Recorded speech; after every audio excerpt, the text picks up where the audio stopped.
anak-anak Indonesia yang hebat, bertemu lagi dengan saya Hijriyanti di pembelajaran bahasa Indonesia. Nah, untuk kalian yang baru aja gabung, jangan lupa tekan tombol subscribe-nya dulu, karena subscribe itu gratis, dan juga tekan tombol like-nya, kemudian share ke seluruh sosial media yang kalian punya.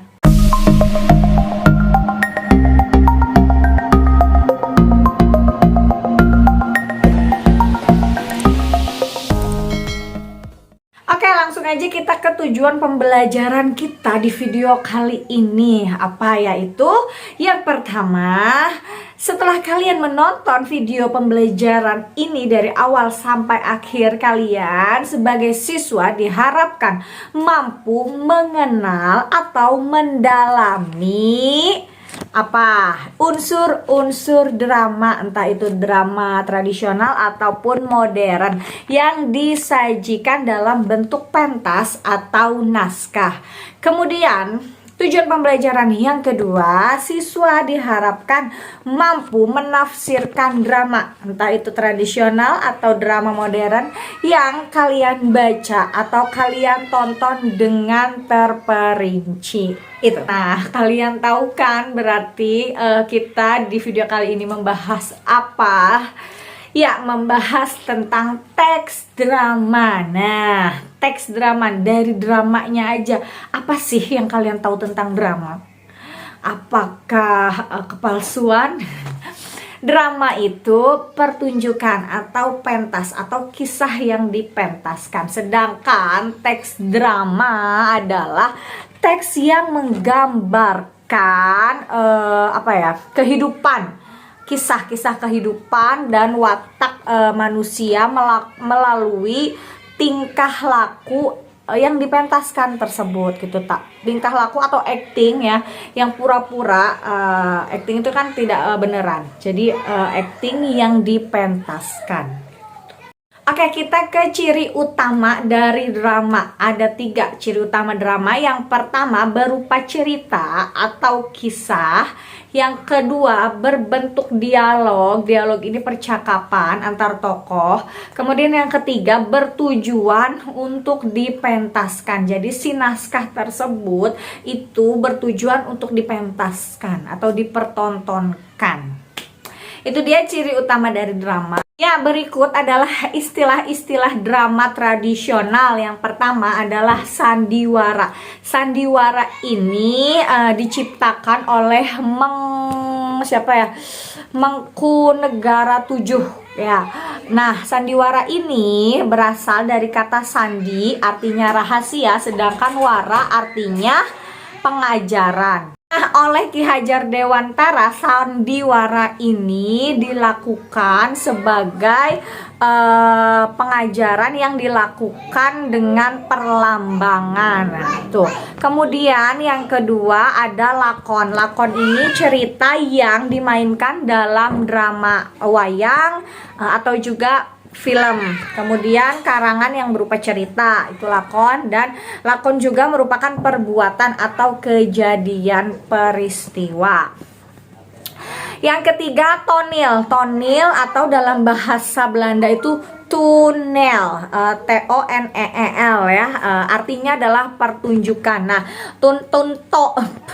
tonil ini sangat populer ketika zaman penjajahan Belanda.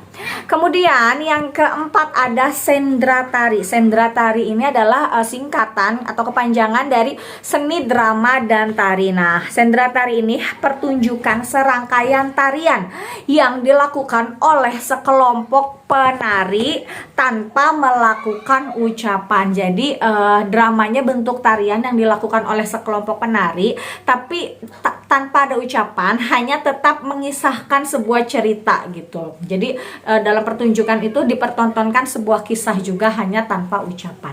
Kemudian yang terakhir adalah tablo. Tablo ini kisah dengan sikap dan posisi pemain dibantu oleh pencerita. Jadi si pemainnya tidak berkisah, tidak mengucapkan dialog, melainkan si narator atau penceritanya. Nah, pemain ini sama sekali hanya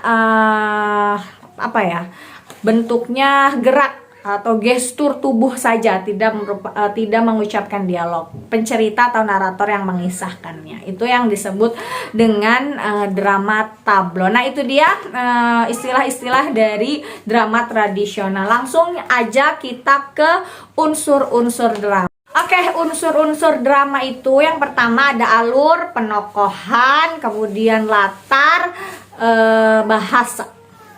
Alur ini merupakan rangkaian peristiwa dan konflik yang menggerakkan jalan cerita. Jadi alur itu isinya pengenalan, konflik, kemudian klimaks atau puncak konflik, dan penyelesaian masalah. Itu alur dari drama. Nah, setelah alur ada penokohan. Penokohan juga dibagi menjadi tokoh dan watak. Nah, tokoh ini ada tokoh utama dan tokoh pembantu. Tokoh utama adalah tokoh yang sering muncul dalam cerita atau tokoh yang memiliki banyak dialog dibandingkan tokoh-tokoh yang lainnya. Sedangkan tokoh pembantu adalah tokoh yang membantu tokoh utama. Sedangkan dalam perwatakan dibagi menjadi tokoh berkembang, tokoh pembantu juga, tokoh statis, dan tokoh serba bisa.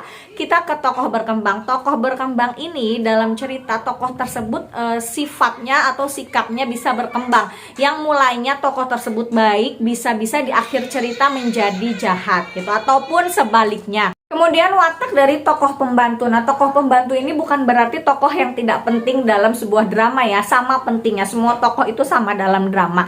Tetapi di sini kedudukannya tokoh pembantu itu justru melayani atau mendukung tokoh utama gitu, keberadaan tokoh utama. Nah, jadi sama pentingnya ya tokoh pembantu. Kemudian tokoh statis. Nah, tokoh statis ini kebalikannya dari tokoh berkembang tadi. Jadi tokoh statis ini sifat dan sikapnya sama dari awal cerita sampai akhir cerita itu selesai. Yang awalnya baik jadi baik terus sampai akhir gitu. Itu namanya tokoh statis, watak tokoh statis. Nah, kemudian ada yang terakhir, watak tokoh serba bisa. Serba bisa ini tokoh yang memerankan dua peran sekaligus gitu. Jadi bisa memerankan tokoh yang lain. Misalnya seorang raja, dalam sebuah drama ada seorang raja, tapi seorang raja tersebut bisa memerankan juga menjadi seorang pembantu atau seorang prajurit, karena tidak ada karena tidak ada orang lain yang bisa memerankan tokoh tersebut gitu. Maksudnya pemainnya pas-pasan. Jadi satu orang bisa memerankan dua tokoh, itu disebut dengan watak tokoh serba bisa. Kemudian latar dalam drama. Nah, latar dalam drama ini sedikit berbeda dari latar-latar yang lainnya ketika kalian membuat cerita cerpen, novel, ataupun kisah-kisah yang lain. Latar dalam drama ini adalah sebuah latar yang dipentaskan. Jadi latar ketika pentas itu terjadi. Misalnya pentas itu pokoknya latar dalam drama itu merupakan ruang dan waktu si drama itu dipentaskan gitu. Nah, biasanya juga disebut dengan krama agung atau penjelasan dalam petunjuk pementasannya gitu. Bisa juga latar dalam drama ini tata panggung atau tata cahayanya. Yang terakhir adalah bahasa. Nah, unsur bahasa dalam drama ini merupakan media komunikasi antar tokoh, menggambarkan watak, latar peristiwa yang terjadi dalam drama tersebut dari bahasa yang digunakan tokoh-tokoh dalam drama. Tadi adalah unsur-unsur drama ketika masih dalam bentuk naskah. Ketika drama itu sudah dipentaskan, ada unsur tambahan yang lainnya, yaitu sarana pementasan. Nah, unsur sarana pementasan ini banyak ya. Ada tata panggung, ada tata kostum, ada tata cahaya atau lighting, lampu, tata suara juga. Tata suara ini bisa musik pengiring gitu. Jadi banyak unsur-unsur pementasan yang membangun sebuah drama tersebut begitu. Materi terakhir yaitu tanggapan. Nah, tanggapan untuk pementasan drama. Jangan ke drama dulu deh. Sama drama itu dalam televisi itu bisa kita sebut sinetron atau film. Nah, ketika kalian menonton sinetron atau film dengan orang lain, misalnya dengan ayah kalian, dengan ibu kalian, atau dengan kakak kalian, itu kan otomatis kalian bisa menanggapi isi cerita dari film tersebut dengan berbeda. Maksudnya tanggapan kamu dengan kakak kamu mengenai isi film itu bisa berbeda, bukan? Begitupun kalian ketika menonton sebuah pementasan drama. Nah, dalam sebuah pementasan drama, kita sebagai penonton itu mempunyai tanggapan yang berbeda-beda. Nah, untuk menanggapinya kita harus menggunakan bahasa yang santun tanpa menyinggung perasaan orang lain. Nah, karena tanggapan yang baik itu bukan sekedar setuju atau tidak setuju, melainkan juga harus disertai alasan logis dan meyakinkan gitu teman-teman dalam menanggapi. Oke, sekarang selesai materi di dalam video kali ini. Selanjutnya saya akan membacakan sebuah contoh teks drama atau naskah drama singkat aja. Kemudian setelah itu setelah teks dibacakan, saya akan memberikan tugas yang harus kalian kerjakan. Menanti. Panggung menggambarkan ruang depan. Di kanan jendela kaca tertutup. Sebelah belakang ada pintu menuju ruang dalam. Ada beberapa gambar tua dan jam dinding, sebuah meja dan beberapa kursi. Pukul 7:30 malam. Di luar angin kencang bertiup dan sekali-kali terlihat cahaya kilat. Amran gelisah dan mondar-mandir, sekali-kali melihat jam. Amran bicara sendiri. Sudah jam 7:30 lewat, kemana perginya Anhar? Melihat ke pintu dalam. Gunadi masih di dalam. Iya kak. Keluar menemui Amran. Amran duduk. Kemana katanya Anhar tadi? Mau mancing ke tempat kita mendapat ikan besar dulu kak. Kenapa kau bolehkan saja? Kalau ayah dan ibu tahu tentu akan marah. Berdiri dan berjalan pelan. Kau tahu itu bahaya. Bahaya apa kak? Amran berdiri di jendela. Tempat itu ada penunggunya. Gunadi. Ada yang jaga kak. Itu kan kali biasa. Masa ada yang memilikinya? Siapa saja boleh mancing di situ kan? Amran kesal. Kamu ada setannya tahu. Gunadi ketakutan. Kak Amran, jangan begitu saya takut. Gunadi melihat ke kiri dan kanan. Di luar kilat memancar terang, kemudian petir menggelegar. Gunadi terkejut dan melompat. Au, tolong kak. Amran kedekat adiknya. Ada apa Gun? Tidak apa-apa kak, saya hanya kaget saja. Tapi apakah Anhar tidak apa-apa kak? Itulah kakak takut ia kehujanan. Akan kususul ia ke sana. Jangan kak, saya takut tinggal sendiri di rumah. Ayolah ikut, kita kunci saja rumah. Tapi kak, jalan ke sana gelap, saya tidak berani ikut. Amran kesal dan bingung. Habis bagaimana? Ditinggal tidak berani, diajak juga takut. Anhar kan harus dicari. Diam dan mendengar sesuatu. Hah, suara apa itu? Gunadi mendekap Amran.